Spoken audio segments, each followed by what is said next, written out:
Welcome to my new blog. आज चाहिँ म डिग्रा चाहिँ हाम्रो मेलामा घाँस काट्न गइरहेको छु। अहिले चाहिँ बाटोमै छु। बाटो यही हो। त सो भिडियो लास्टसम्म हेर्नु होला, सब देखाउने छु। चाहिँ यो भिडमा आइसकेको छु।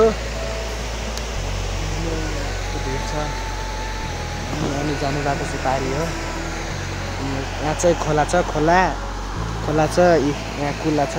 म यहाँ तली झरिरहेको छु गाइस, लड्न सक्छु। अब डोरी हातमा डोरी छ। ठाङ्ग्रे लिएर आऊँ, अर्का ठाङ्ग्रा रहेछ। सिँचाइ गर्ने कुला छ।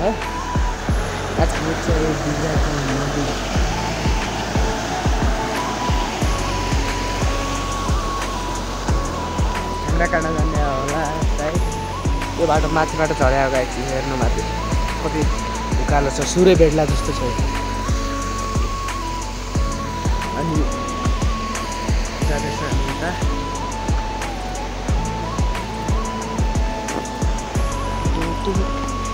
बाटो यस्तो छ। ल गाइस, म चाहिँ खोलाको छेउमा पुगिसकेँ। एकैछिन छैन है। पारी जाँदैछु म,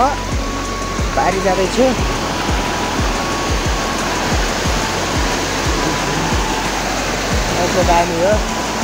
पानी यता आइरहेको छ, यतासम्म आइरहेको छ गाइस। ल यता भेटिरहेको छ गाइस, यता। अब चाहिँ यहाँ चाहिँ आइरहेको हामी यस्तो हातमा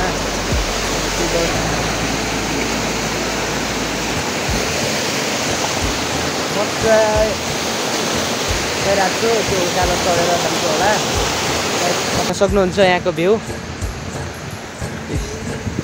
तलदेखि यस्तो छ, माथि खोलाबाट हो। हिँड्छु उकालो हिँड्दैछु। उकालो यो हो। गाउँ चाहिँ उता त्यो हो डिग्राको। हामी चाहिँ यहाँ आरी डाबकाना भन्ने जङ्गलमा आइरहेको छ। जङ्गल चाहिँ त्यो पारी त्यो हो। यो माथि अग्लो वन छ क्या गाई चाहिँ, यो हो क्या। अब क्यामेराले भिड्दैन, क्यामेराले भिड्ने भए देखाउँथे। पारी घर पनि रहेछ नि एउटा, पावर हाउस हो क्या। मलाई त त्यस्तै लाग्यो। पानी पनि आइरहेको छ जङ्गलमा टक्क पानी। गाइस दाइजहरू काट्न लाग्नु भएको छ, हेर्नु होला।